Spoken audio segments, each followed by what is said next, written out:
Halo teman-teman, kembali lagi di Flash ID. Kali ini user kita bukan user ya. Kita cuma mau membahas tentang ya akhir-akhir ini media sosial itu khususnya WhatsApp itu habis dihebohkan dengan mendapat kuota gratis 220 giga atau 100 giga hanya dengan share di media sosial seperti WA ya. Dan ternyata itu phishing. Apa sih itu phishing? Ya, phishing itu ya seperti hacker lah. Mereka mencuri data kita dan ya takutnya disalahgunakan ya. Ya jelas dia mencari keuntungan lah di situ. Ya, dan di sini untuk teman-teman tonton videonya sampai habis, khususnya bagi yang sedang mencari solusinya ya, yang sudah terlanjur ngeklik link. Jadi kita harus gimana sih? Nah, sini kita akan bahas apa saja kerugian kita dan apa saja yang didapatkan oleh hacker tersebut, bagaimana cara mengatasinya dan bla bla bla bla. Entah. Pokoknya ini saya mempelajarinya kurang lebih 5 hari sampai dengan 1 minggu dan itu tidak full ya. Itu cuma pas waktu longgar saja saya pelajari. Kenapa sih saya pelajari? Kok banyak banget pertanyaan. Nah, ini juga karena di komen itu banyak yang komen katanya, Mas saya sudah terlanjur ngeklik jadi gimana ini? Saya takut banget. Saya gini, wah gitu. Sampai menimbulkan kepanikan tersendiri bahkan lebih dari corona mungkin ya. Oke, ini sekarang kita langsung lanjut ke topik pembahasannya. Yang pertama, dari mana kita tahu kalau dia itu phishing? Yang pertama untuk semudah sekali untuk membuktikan kalau itu phishing adalah dia hoax. Dia cuma tipu-tipu ya. Kita sudah membagikan, kita sudah mengeklik link, kita sudah mengisi data kita dan kuotanya tidak ada. Oke. Itu yang pertama dari phishing. Kemudian yang kedua itu penelusuran yang ya bisa dibilang walaupun saya kurang begitu paham tentang internet ya, tapi saya sedikit ngerti lah. Itu saya melakukan penyelidikan dan ya benar itu phishing. Phishingnya berupa apa sih? Phishingnya itu berupa pencurian nomor telepon kita, dimana kita waktu mengklik link eh, jadi gini ya, mohon maaf ya ini kalau bahasanya kita mulek bolak-balik atau bolak-balik kita karena ini dibikin video ini dibikin spontan tanpa persiapan atau gimana lah ya, memang sudah persiapan karena penelitiannya tadi yang persiapan, tapi untuk ngomongnya ini saya langsung langsung ngomong asal ngomong gitu ya. Jadi yang pertama itu ketika kita mengeklik link. Jadi pertama kita mengklik link otomatis yang punya website atau si hackernya tadi sudah tahu tentang gadget yang kita gunakan. Jadi kita menggunakan ponsel apa, kemudian menggunakan browser apa dan providernya apa, itu sudah tahu, ataupun wifi atau apa itu dia sudah tahu. Itu yang pertama. Memang situsnya itu didesain seperti itu ya. Kemudian yang kedua, setelah kita klik link, kemudian kita memasukkan nomor telepon. Jadi otomatis dia tahu kalau nomor telepon kita itu, jadi kerugian kita di situ ya.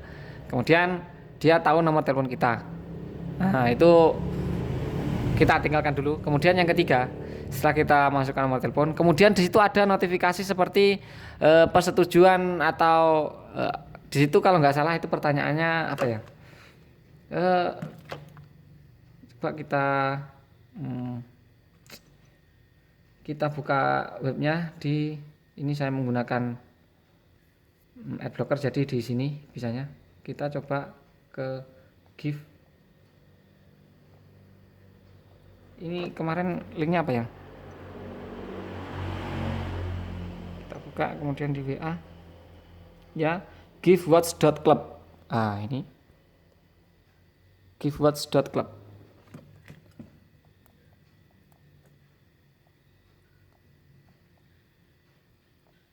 Oke.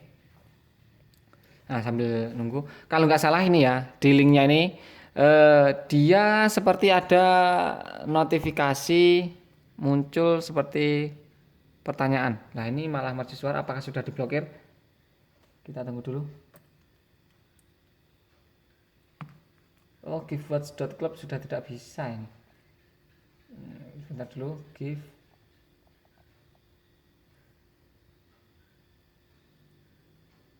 Watch.club kemudian slash 20 giga kalau nggak salah gitu ya.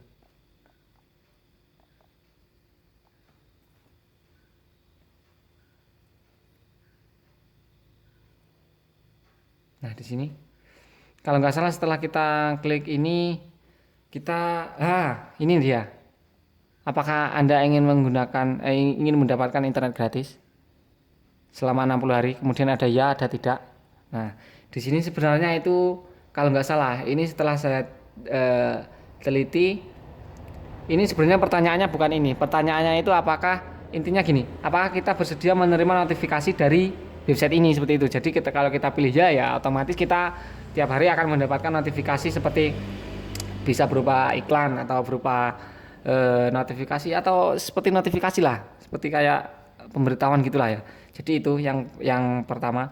Kemudian bukan yang pertama, ini tadi sudah yang ketiga ya. Jadi yang pertama kita klik link, dia sudah tahu tentang gadget kita, browser yang kita gunakan, jaringan yang kita gunakan. Kemudian kita masukkan nomor telepon. Kemudian yang ketiga ini, kemudian kita share, kita disuruh membagikan kalau nggak salah seperti itu.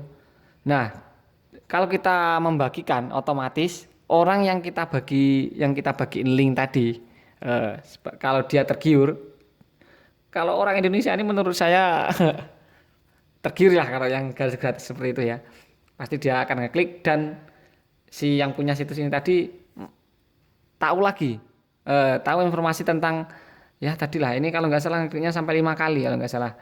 Sampai 5 kali kita bagikan seperti itu. Bayangkan satu orang 5 kali. Jadi penyebarannya seperti virus corona, lebih cepat gitu ya. Jadi seperti itu. Dia bisa tahu banyak nomor telepon, kemudian bisa tahu banyak tentang orang. Jadi gini, kita sudah mengirimkan nomor telepon, kemudian dia itu bisa tahu kalau riwayat internet kita gitu. Kalau misalnya kita sering membuka sesuatu tentang gadget, jadi kita sering browsing di YouTube tentang informasi gadget, dia tahu kalau kita itu sukanya di gadget, jadi dia tahu nomor telepon kita, kemudian dia tahu kalau kita itu sukanya di gadget, jadi otomatis dia akan memberikan kalau misalnya dia mau melakukan penipuan ya ini bukan berburuk sangka tapi kita berandai-andai. Kalau misalnya dia mau melakukan penipuan terhadap kita, otomatis dia mengirimkan sesuatu ke nomor kita yang berkaitan dengan gadget. Itu yang pertama. Untuk yang kedua, dia bisa menjual nomor kita. Menjual ini bukan berarti nomor kita dijual gitu, enggak ya. Data kita itu dijual, ada nomor telepon, kemudian kita hobi di gadget. Jadi otomatis dia mau jual ke orang yang jualan tentang gadget lah seperti itu. Jadi itu teman-temannya kerugian kita. Jadi 1 2 3 tadi untuk mengatasinya. Jadi ini untuk solusinya. Untuk solusi yang situs ini ya. Untuk solusi yang situs ini, yang pertama kalau kita untuk data pribadi kita sudah tidak bisa dihapus, otomatis dia sudah tahu kalau kita sedang klik link. Jadi kita ikhlaskan saja untuk data yang pertama. Untuk yang kedua, tentang nomor telepon kita itu juga kita tidak bisa menghapus ingatannya ya. Jadi ya kita ikhlaskan lagi, kita jangan mudah, untuk pengalaman saja kita jangan mudah tergiur untuk yang semacam ini. Kemudian yang ketiga, notifikasi. Nah, kalau yang ini kita masih bisa menanggulanginya, atau ini sangat saya anjurkan karena bisa jadi kalau situsnya masih terkait dengan browser kita itu masih gimana ya, masih bisa menerima data dari kita gitu loh. Jadi untuk menghilangi notifikasi atau setiap hari kan ada seperti iklan masuk itu. Nah, itu untuk menanggulanginya kita masuk ke pengaturan. Ini untuk HP saya contohkan di ponsel Sony. Kalau di ponsel Sony kita masuk ke pengaturan. Nah, di sini kemudian kita cari ke aplikasi, ke pengaturan aplikasi. Di sini kita cari browser yang kita gunakan untuk mengklik link tersebut ya. Jadi kalau di video sebelumnya saya menggunakan Opera, kita langsung saja ke Opera, kemudian kita ke penyimpanan, kemudian kita keluar ruang dan kita hapus semua data. Intinya hapus semua data ini. Nah, sudah fokus. Ini intinya hapus semua data. Jadi itu untuk ponsel Sony. Dan kalau untuk ponsel Oppo, di sini untuk ponsel Oppo, kita pergi ke pengaturan, kemudian kita juga cari aplikasi. Kita masih mencari aplikasi. Di sini aplikasinya di mana? Ke manajemen aplikasi di sini. Kemudian kita cari aplikasi yang kita gunakan. Kalau dia menggunakan browser, kita masuk ke browser. Kalau kita menggunakan Chrome, kita masuk ke Chrome. Kalau kita menggunakan Opera, nah di sini kita menggunakan Opera. Kemudian kita pilih hapus datanya di mana ya? Oh, di sini Opera. Kemudian kita pilih nah ini penggunaan memori, kita pilih penggunaan memori, kemudian kita pilih kelola ruang dan enggak fokus sih. Kita pilih kelola ruang dan kemudian kita hapus semua data. Itu untuk Opera ya. Jadi itu teman-teman, ini supaya untuk memutus koneksi kita dengan website tersebut. Nah, kemudian yang kedua itu situsnya yang 100 GB. Ini yang lebih sadis lagi. Itu sama, kerugiannya sama, tiga-tiganya tadi sama. Kemudian di plus, nah, plusnya ini ada pulsa kita yang terpotong. Sebagian pengguna itu ada yang pulsanya terpotong. Jadi terpotongnya kemana? Yaitu otomatis mungkin dibikin layanan berbayar yang dia miliki. Jadi dia miliki layanan berbayar dan kita disuruh berlangganan gitu. Dan untuk solusinya sama seperti tadi, kita masuk ke pengaturan manajemen aplikasi, kemudian kita hapus semua data ke brosur yang kita gunakan untuk buka linknya. Jadi itu ya. Kemudian yang kedua untuk pulsa yang terpotong, itu kita harus telepon ke customer service operator kita. Jadi misalnya kita menggunakan operator Telkomsel, kita harus ke CS-nya Telkomsel. Jadi kalau nggak salah CS-nya Telkomsel itu 188, kalau nggak salah 168 atau 118, kurang tahu juga, cari di internet juga banyak. Jadi itu teman-teman ya, kita adukan kalau kita pulsa kita terpotong setiap hari, jadi nanti bisa dicek dari CS-nya, dari pihak operator dicek dan kita minta untuk diberhentikan apapun itu. Jadi semuanya akan dinonaktifkan dan kartu kita kembali normal. Jadi untuk teman-teman kedepannya jangan mudah tergiur dengan yang namanya gratisan, karena tidak semudah itu. Bahkan ada yang mengatasnamakan itu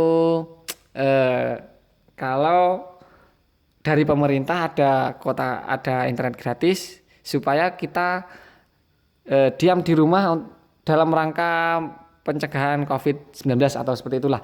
Memang pemerintah mengadakan program seperti kita itu dihimbau untuk di rumah saja, tidak keluar rumah, itu supaya memutus rantai COVID-19 ini ya, tapi tidak memberikan kuota gratis seperti itu, tidak. Dan ada lagi yang mengatasnamakan itu ulang tahun Google dan mendapatkan kuota 100 GB. Nggak mungkin lah Google bisa memberikan kuota 100 GB per orang, dan bayangkan itu kuota loh dari semua operator ya, itu otomatis sangat-sangat tidak mungkin. Google itu pasti mempunyai pertimbangan lah.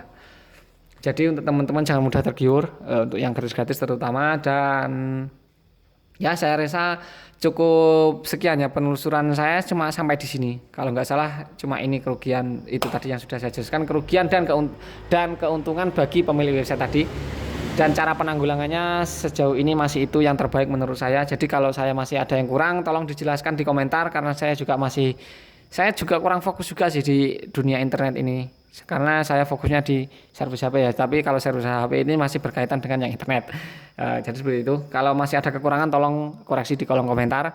Kalau masih ada yang masalah lain yang belum terjawab di video ini, tolong ditanyakan di komentar. Insya Allah pasti saya akan jawab jika saya ada waktu ya. Pasti saya buka-buka itu seperti ini. Nah, biasanya saya malam itu saya buka-buka di sini seperti ini, ada pertanyaan-pertanyaan di YouTube seperti ini. Ini seperti pertanyaan kasus HP kalau nggak salah, ini masih di situ. Atau yang lainnya pasti insya Allah saya jawab. Jadi cukup sekian ya teman-teman video kali ini, semoga bermanfaat dan jangan lupa terus ikuti kita di Flash ID dengan cara diklik subscribe dan dinyalakan loncengnya. Itu supaya kalau nyalakan lonceng itu supaya kita teman-teman itu bisa dapat notif kalau saya upload video gitu ya, atau atau pas saya live. Saya belum pernah live, nanti kemungkinan akan ada live seperti tanya jawab atau apa tentang kasus HP atau apapun itu ya. Seperti itu, cukup sekian dulu video kali ini, sampai jumpa di video selanjutnya dan bye bye.